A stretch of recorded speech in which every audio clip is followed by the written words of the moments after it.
Saludos desde Paraguay. Mi nombre es Hugo César Jiménez Ruiz Díaz y voy a desarrollar el tema la sanción en el sistema penal adolescente, la finalidad educativa del mismo en el contexto de la doctrina de la protección integral. Sin embargo, permítanme en primer lugar saludar y agradecer al doctor Cristian Bernal por la invitación que me fuera cursada para participar de este curso.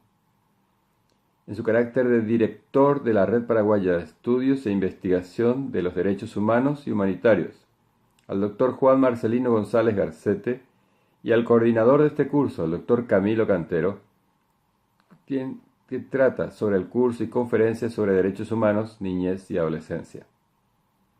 Bueno, vayamos a lo nuestro, vayamos a lo que nos apasiona, que es el mundo penal adolescente, un mundo absolutamente que está a punto de ser descubierto, que merece ser descubierto, que nos obliga a descubrirlo, porque realmente hasta ahora no sabemos quiénes son nuestros adolescentes infractores a la ley penal. Fíjense y hagamos un recorrido por la historia de la humanidad, que en la edad antigua el niño o adolescente dependía del adulto. En la lámina número 2 podemos observar una familia sentada alrededor de la fogata como ilustración, pero también así recordar que hubieron sociedades en las que el niño era propiedad del padre, formaba parte de su patrimonio incluso. En otras sociedades el Estado se apropiaba del niño o del adolescente y los educaba o bien los formaba como guerreros para la defensa de la ciudad. En ese sentido, entonces, es que el niño no era visible, no era tenido en cuenta a los efectos de formar parte de ella. Ahora ocurre un fenómeno muy interesante en la Edad Media, y les invito a recorrer las obras pictóricas y las esculturas de aquella época. Pero en la lámina número 3 les expongo algunas imágenes. Fíjense en el rostro de la niña que está en los brazos de la mujer. El rostro es de una persona adulta y la vestimenta también. Es decir, son personas, pero pequeñas, protegidas por una persona adulta más grande. Entonces, ¿visibilizamos al adolescente como tal o al niño como tal? No. Son personas, eso sí, pero en crecimiento. Son personitas. Por lo tanto, las condiciones propias y características propias de estas edades no se los visibiliza. Fijémonos entonces en la lámina número 4 y veamos cómo evoluciona esto en la edad contemporánea, en el que el niño ya viste como niño, utiliza vestimentas o prendas de vestir apropiadas a su edad, y según las láminas vemos, se dedican a actividades propias de su edad. El niño adolescente entonces, en la época de las revoluciones o posterior a las revoluciones, vemos que este concepto del niño o adolescente ha cambiado, se ha modificado, se le reconocen características propias, mas está protegida por el adulto, está resguardado por el adulto. No es un sujeto de derechos. Ahora bien, ¿qué es adolescente? Cuando nos preguntamos qué es adolescente, en el marco de las investigaciones, de los trabajos, yo me quedo con esta definición, la que nos da la Organización Mundial de la Salud en el año 2011 en su informe sobre la adolescencia, que ya de por sí explica que la diversidad cultural es tan grande que es muy difícil conceptualizar de una sola manera al adolescente. Por lo tanto, lo que se esgrimen son características generales que se presentan en esa edad. Y nos dice la Organización Mundial de la Salud, y lo podemos leer en la lámina número 6, la adolescencia es un periodo de preparación para la edad adulta. Más allá de la maduración física y sexual, también se puede hablar de la transición hacia la independencia social y económica. El desempeño de la identidad, la adquisición de las aptitudes necesarias para establecer relaciones de adultos y asumir funciones adultas, y la capacidad de razonamiento abstracto. Más, en las dos últimas líneas nos refiere a un desafío y nos dice, también constituye una etapa de riesgos considerables durante el cual el contexto social puede tener una influencia determinante. Es que es una persona, es un individuo en proceso de crecimiento, en proceso de creación de su propia identidad o descubrir su propia identidad. La OMS divide a la adolescencia en dos etapas. La adolescencia temprana, entre los 9, 10 hasta los 14 años de edad, y la adolescencia tardía, desde los 14 hasta los 19 años de edad. ¿Los conocemos? El Centro Latinoamericano y Caribeño de Demografía en el año 2000, según lo podemos ver en la placa número 7, nos dice: las ciencias humanas y sociales, junto a instituciones públicas y políticas, han empezado a desarrollar nuevas líneas de investigación para comprender mejor las relaciones entre adultos y adolescentes, los desafíos ante la salud, la inserción laboral o las situaciones de riesgo y exclusión, por citar solo algunos de los retos que se plantean. Permítanme en este punto exacto comentarles algo de la cultura paraguaya y expresada esta cultura en el idioma guaraní, que es el segundo idioma oficial de la República del Paraguay. Una expresión popular, de tierra adentro dirían algunos, es aquella que dice "y de provecho tamandebe". ¿Qué significa "y de provecho tamandebe"? Significa que ya va a ser útil. ¿Y a quién se refiere cuando dice "y de provecho tamandebe"? Se refiere al niño entre los 9, 10, 11 años, que ya puede seguir reglas, directivas, que puede desarrollar actividades en conjunto con los adultos y de utilidad para la familia, la comunidad. Ya puede acompañar al padre a la chacra, al lugar de cultivo, ya puede acompañar a la madre en las actividades laborales, etc. Conceptos conservadores, pero propios de reconocer al adolescente, al niño o adolescente, como parte de la familia, dependiente de la familia. La otra expresión que quería resaltar en esta parte, en este apartado, era aquella que dice "mitatab", y que lo diferencia de la otra expresión de "y de provecho tamandebe". Mitatab se refiere a, la traducción sería niño ignorante, pero se refiere al niño aquel que no puede seguir directivas, que no entiende mucho todavía, no tiene mucho razonamiento, y que lo único que se puede hacer con él es cuidarlo. Entonces merece mucha atención, merece mucho trabajo de protección. Mitatab, y de provecho tamandebe, la otra expresión, la de que ya va a ser útil ese individuo, esa persona que está creciendo dentro de la familia. ¿Se fijan ustedes en las características socioculturales, en la visibilización del adolescente? ¿Es que lo vemos realmente? Pasemos al ámbito penal, que es el otro punto de nuestro tema. Pero en cuanto al ámbito penal, ¿por qué me interesa pasar a este ámbito? Porque en ella puedo definir o puedo conceptualizar mejor qué es lo que busco yo con el sistema penal. En la lámina número 9, Ferrajoli, lo pueden leer, y dice: la pena tiene por función corregir al reo, eliminarlo o bien neutralizarlo. Entonces, la función de la sanción penal, según Ferrajoli, es esta. Ya sea que adoptemos la doctrina de la prevención general positiva o la negativa, las funciones serían estas. Ahora bien, ¿cómo es que surge esta pena? Surge de una responsabilidad penal. asumida a partir de una conducta que genera peligro de lesión o lesiona un bien jurídico protegido por la normativa. Eso lo podemos leer nuevamente en la lámina número 10, en el que se nos define ese concepto. Entonces, afirmemos lo siguiente en la lámina número 11. La conducta típica, antijurídica y irreprochable puede ser punible. O sea, merece una sanción penal.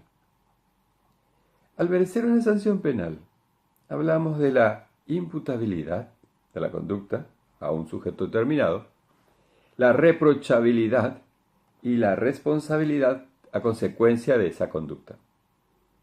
Mas, ¿qué es reprochabilidad en el sistema penal paraguayo? El artículo 14, inciso primero, numeral 5, define la reprochabilidad como la reprobación basada en la capacidad del autor de conocer la antijuricidad del hecho realizado y de determinarse conforme a ese conocimiento.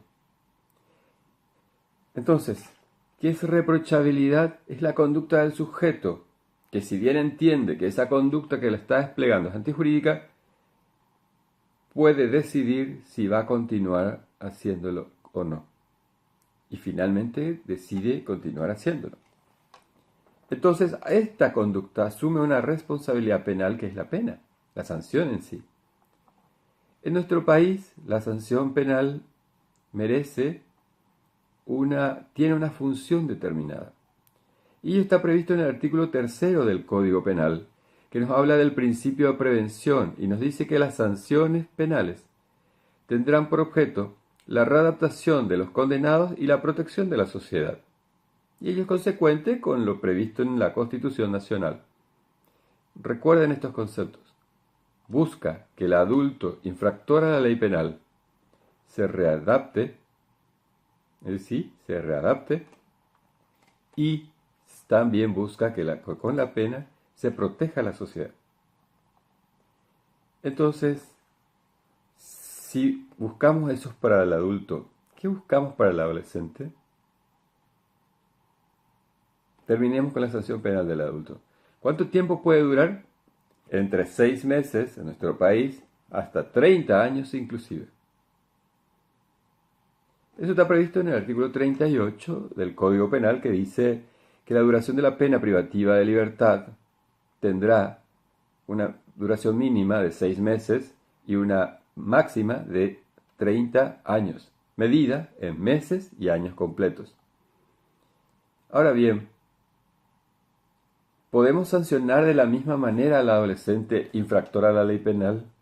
¿Tendremos los mismos objetivos que tiene prevista la sanción penal para el adolescente? ¿Cuáles eran? Readaptarle al sujeto y proteger a la sociedad. Y definitivamente no. Definitivamente no, porque no podemos olvidar que este adolescente es una persona en crecimiento. Por lo tanto, no puede ser readaptado, sino lo que debe ser es educado a vivir en sociedad, que evidentemente aún no lo aprendió. Permítanme indicar o citar un hito, para mí al menos, en la historia de la niñez y adolescencia. Del año 1989, específicamente del 20 de noviembre de 1989, la Convención sobre los Derechos del Niño. Esta Convención sobre los Derechos del Niño, que podemos ver en la placa 18, es el tratado internacional suscrito por parte de las Naciones Unidas, en el que se enfatiza que los niños tienen los mismos derechos que los adultos, y se subrayan los derechos que se desprenden de su especial condición de seres humanos que por no haber alcanzado el pleno desarrollo físico y mental requieren una protección especial. Resalto esta convención por cuanto que marca un antes y un después entre cómo le tratábamos a los adolescentes antes de la convención y cómo pasamos a tratarlos después de la convención. marca un antes y un después entre dos paradigmas. El paradigma de la situación irregular y el paradigma de la protección integral.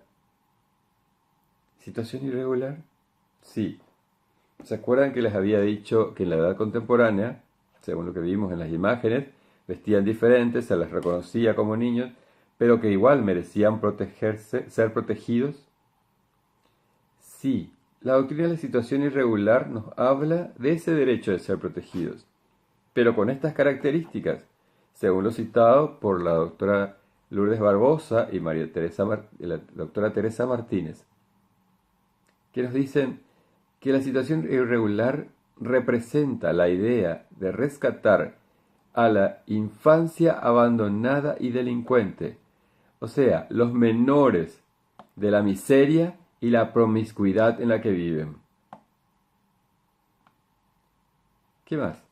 Con el estado de peligro aparecen los jueces de menores, quienes, en lugar de administrar justicia, tenían como misión la resolución paternal y discrecional y represiva de los problemas sociales denominados menores.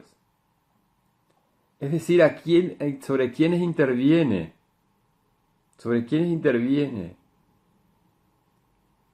el sistema de protección basado en la situación irregular.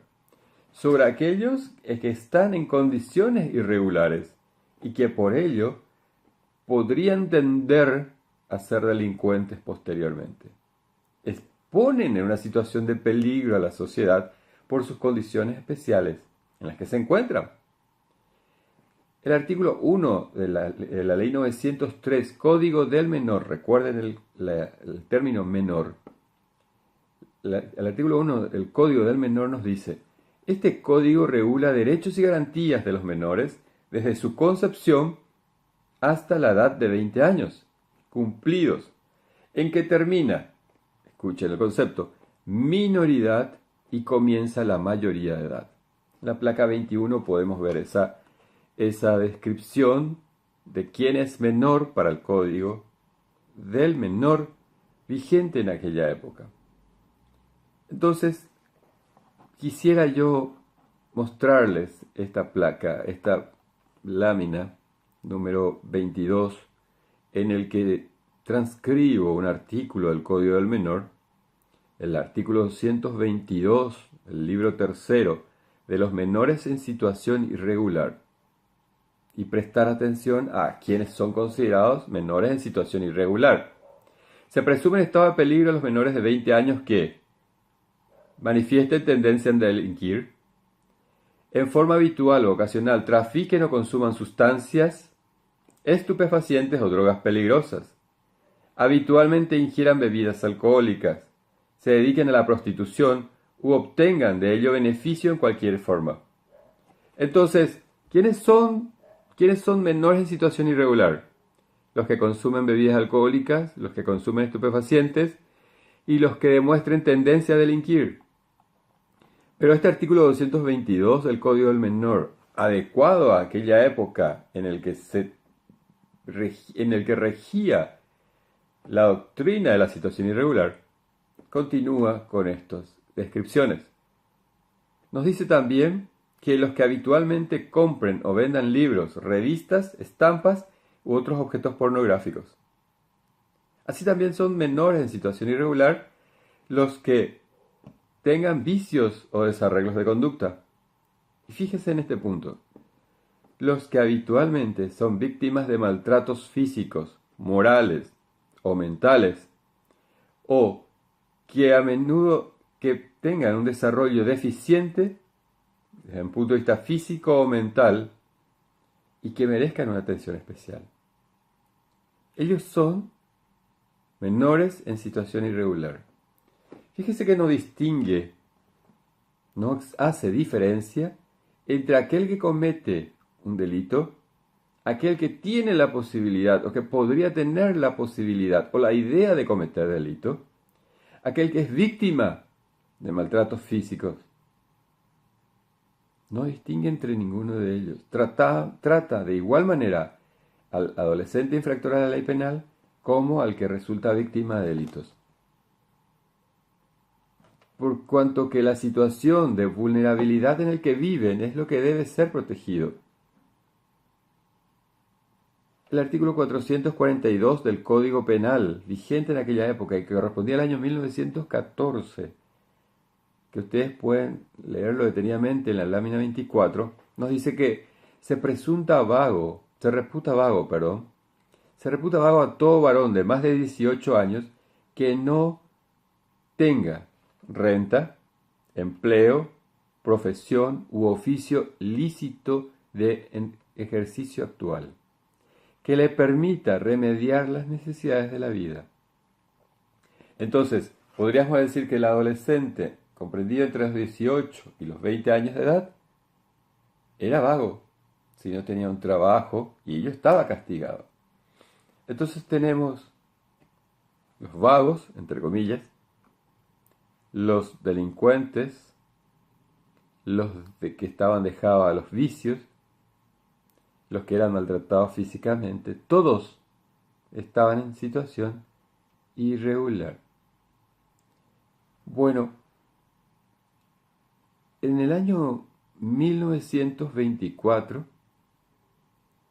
que posteriormente evoluciona hasta la Declaración de los Derechos del Niño de 1959, se plantea la doctrina de la situación irregular. Lo vemos en la lámina número 26. ¿Qué nos dice esta doctrina, según autor extranjero? Es definida por García Méndez como la legitimación de una potencial acción judicial indiscriminada sobre aquellos niños y adolescentes en situación de dificultad. Y con esta definición solo se estará abarcando a los menores en situación irregular, que es el concepto que predomina. Es decir, le protegemos a los niños que están en situación irregular, adolescentes que están en situación irregular, englobados bajo el término menores. Cierro con esto. La evolución y las características de los instrumentos jurídicos destinados al control de menores debe necesariamente interpretarse a la luz de la conciencia social imperante durante las distintas épocas. Las diversas políticas de segregación de los menores que comienzan a adquirir carácter sistemático a partir del siglo XIX resultan legitimadas en el contexto de las teorías de la defensa social que de esta corriente se derivan. Entonces, menores en situación de riesgo son aquellos protegidos por la doctrina de la situación irregular, sin distinguir víctimas de victimarios. Y como les dije, es esta doctrina de la situación irregular que es rota por aquel hito de 1989. La firma de la Convención sobre los Derechos del Niño. ¿Qué nos plantea esta convención? Una nueva doctrina, un cambio de paradigma.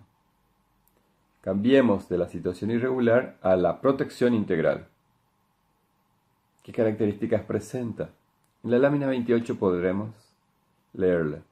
Y son estas. El niño es sujeto de derechos.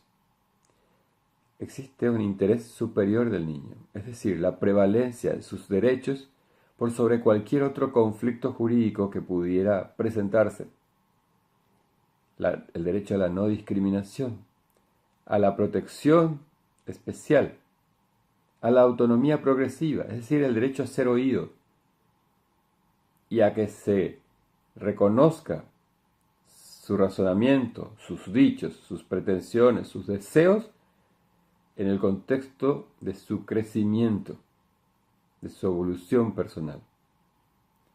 Y también el derecho a la protección efectiva. Estas características nos plantea este nuevo paradigma. El artículo 2 del Código de la Niñez y Adolescencia del año 2001 nos dice que se presume la niñez y la adolescencia ante un adulto, por ejemplo. En efecto, se presumirá entre un adolescente y un adulto la condición de adolescente. Y ello posteriormente es modificado por la ley 1702 del año 2001, en el que se establece la franja etaria que corresponde a cada etapa de la vida. Niños, por ejemplo, es aquella persona humana desde la concepción hasta los 13 años de edad. Desde los 14 años de edad hasta los 17 años de edad es adolescente, y adulto es, o mayor de edad, es aquella persona a partir de los 18 años de edad.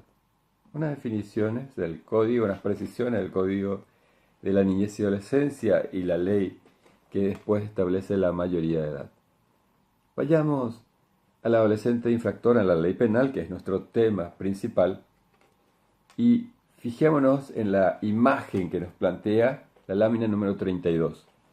Dice, se prevén soluciones alternativas a la reacción estatal punitiva frente al conflicto.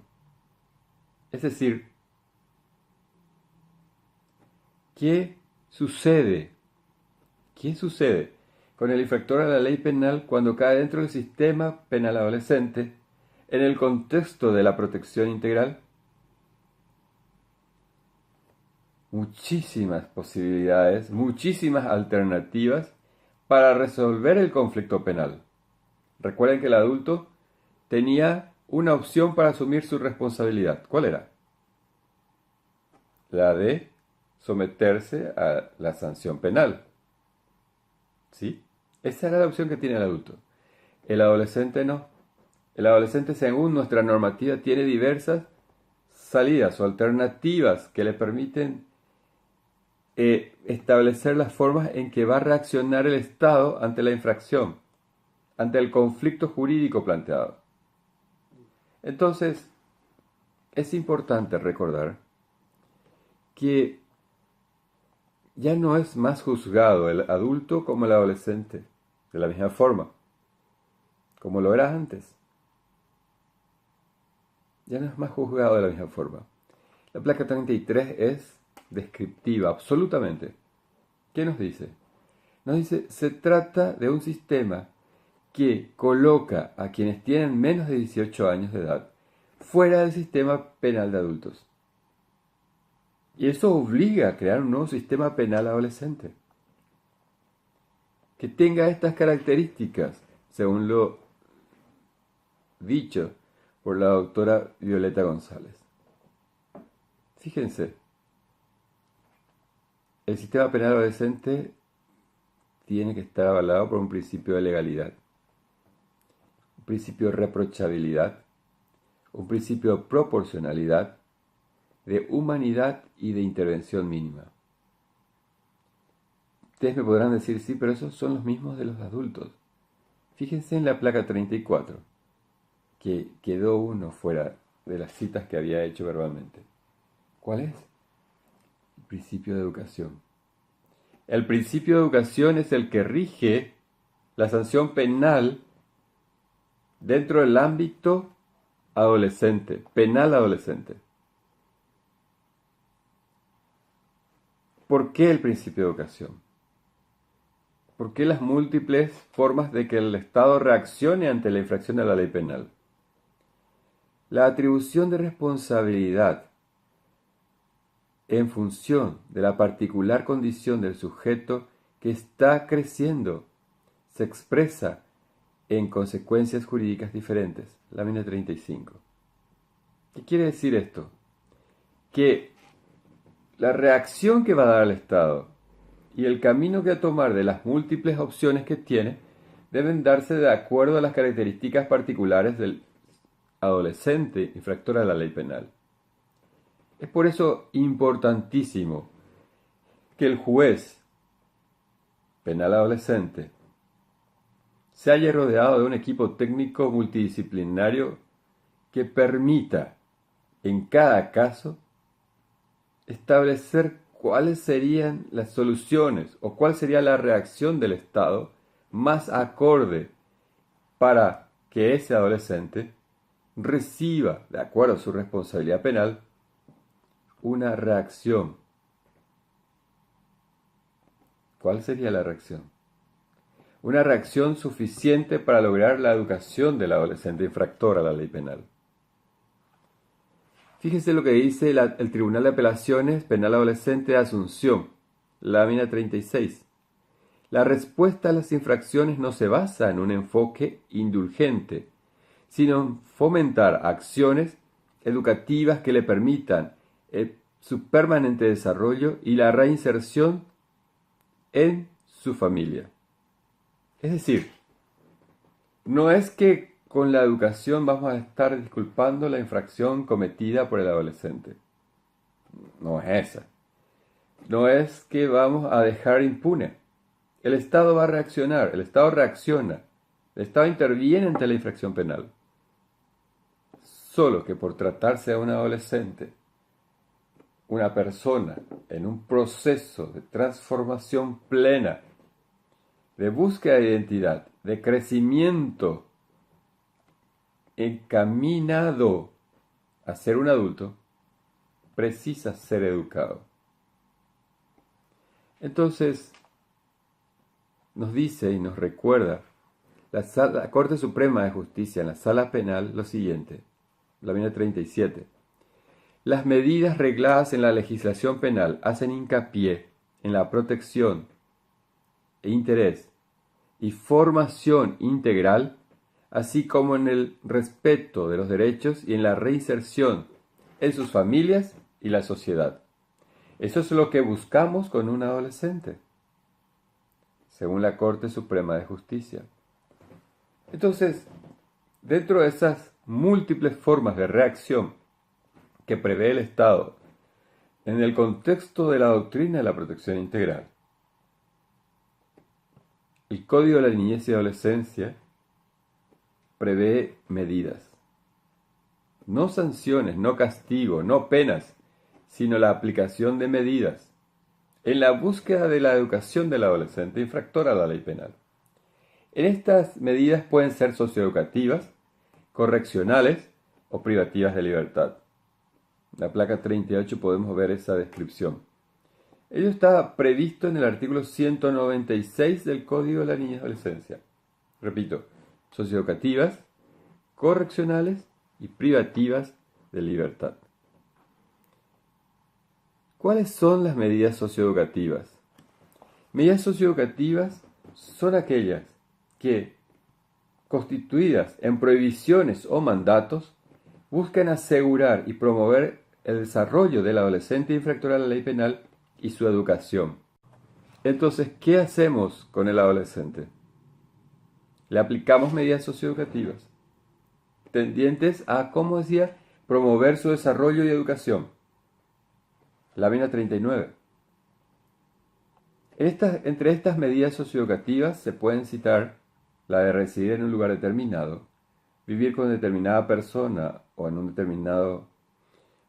determinada familia, aceptar la formación o trabajo, realizar determinado tipo de actividad laboral, someterse a una asesoría de prueba, participar de programas educativos, reparar el daño, reconciliarse con la víctima, evitar determinadas personas, evitar lugares, asistir a cursos de conducción, someterse a tratamiento médico, etc., como podemos verlo en la lámina 41.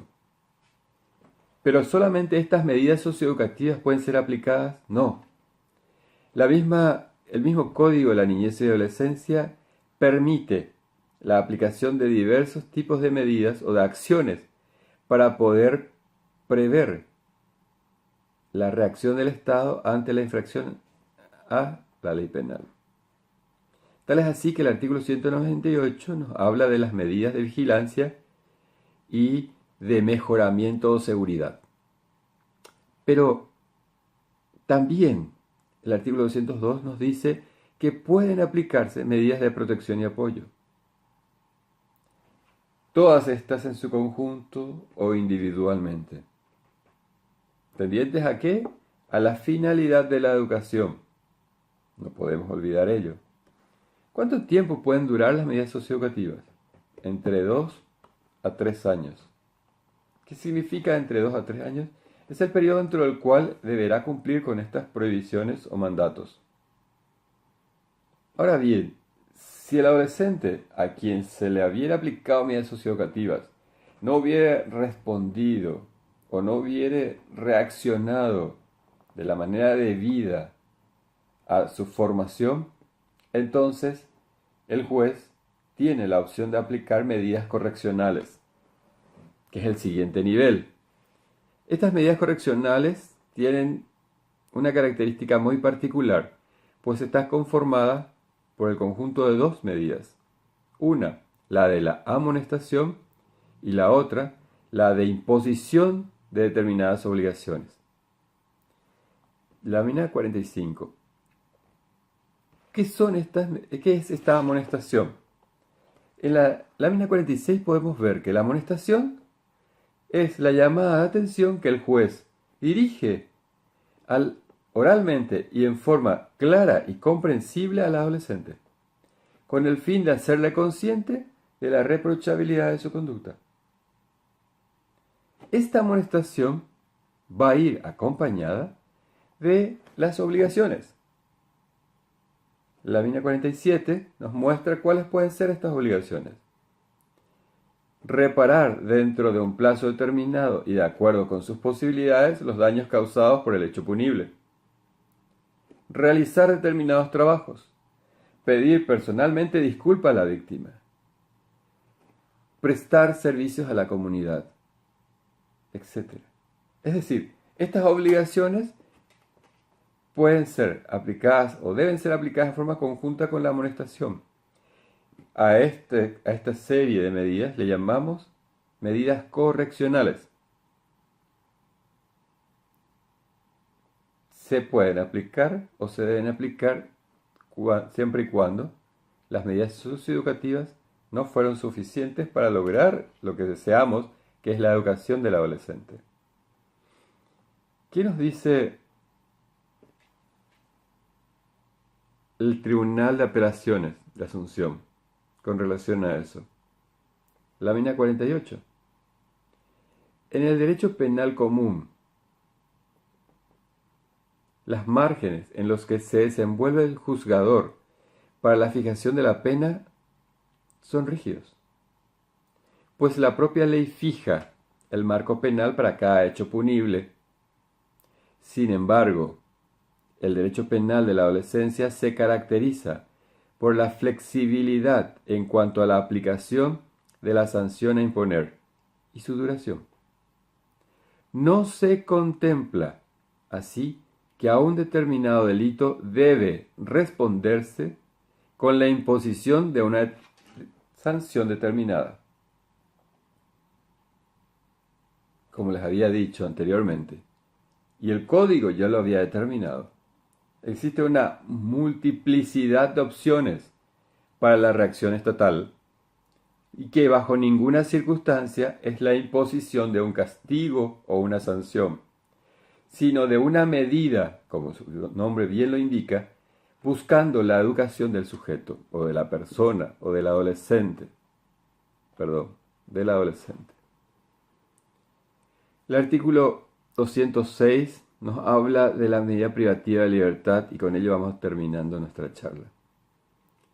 La medida privativa de libertad consiste en la internación del adolescente en un establecimiento especial, destinado a fomentar su educación y su adaptación a una vida sin delinquir. ¿Cuáles son las condiciones para que se aplique una medida privativa de libertad? El artículo 206 nos describe estas condiciones. La medida privativa de libertad será decretada solo cuando las medidas socioeducativas y las medidas correccionales no sean suficientes para la educación del condenado. La internación sea recomendable por el grado de reprochabilidad de su conducta. El adolescente haya reiterada y gravemente incumplido en forma reprochable medidas socioeducativas o las imposiciones ordenadas. Entonces, estas son las condiciones, entre otras, que pueden verse con detalle en la lámina, que deben ser observadas al momento de imponerse la internación en un lugar donde pueda desarrollar actividades educativas. ¿Cómo es que un adolescente va privado de su libertad ante la menor comisión del hecho punible? La mayoría sostiene culturalmente que este numeral 2 del artículo 206, que refiere que la internación sea recomendable por el grado de reprochabilidad de la conducta, indicaría que tendríamos que ver el tipo de delito cometido o crimen cometido por el adolescente para saber si superamos directamente las medidas socioeducativas, las correccionales, y aplicamos la internación. Pero recordemos que la reprochabilidad, según el artículo 14, parte de la condición personal del sujeto de comprender su conducta y poder determinarse conforme a ese conocimiento. Entonces, lo que yo me pregunto para poder aplicar la internación como medida socioeducativa, la privación de libertad como medida socioeducativa, es si el adolescente comprendía correctamente que su conducta era antijurídica y que podía conducir esa conducta conforme a ese conocimiento. Entonces, ¿qué buscamos en el adolescente? Su educación. Quiero cerrar con esto. El artículo 207 nos habla de la duración de la medida privativa de libertad. La medida privativa de libertad tendrá una duración mínima de 6 meses y máxima de 4 años. En caso de un hecho calificado como crimen por el derecho penal común, la duración máxima de la medida será de 8 años. La duración de la medida será fijada en atención a la finalidad de una internación educativa en favor del condenado. Buscamos la educación, gente.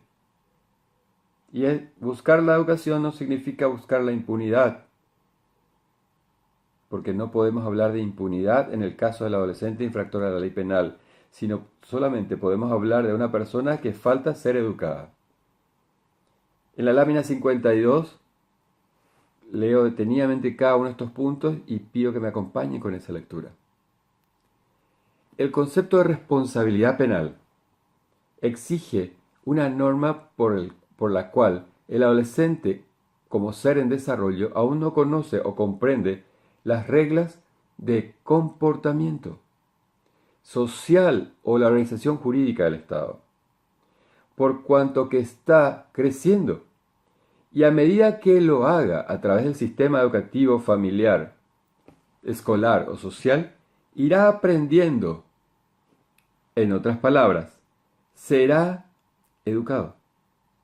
El concepto de responsabilidad implica hacerse cargo de su conducta, ser responsable de lo que hace como una manera de educarlo.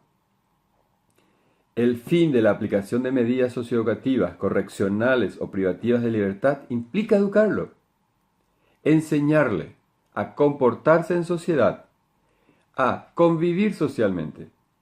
Y ello a diferencia del fin de la aplicación de las penas para los adultos, prevista en el artículo 20 de la Constitución Nacional. Readaptación del condenado y protección de la sociedad. A un adolescente no hay que readaptarlo, sino educarlo, enseñarle a vivir en sociedad y a que toda decisión adoptada con libertad tiene sus consecuencias punitivas y negativas. Eso es responsabilidad. Lo dijo la Corte Suprema de Justicia, lámina 52. Entonces, ¿qué buscamos en el sistema penal adolescente? La educación. la educación del adolescente. Simplemente, muchísimas gracias y cierro con esta lámina 53 que dice Mafalda como siempre. Los chicos y las chicas no somos peligrosos, estamos en peligro. Muchas gracias.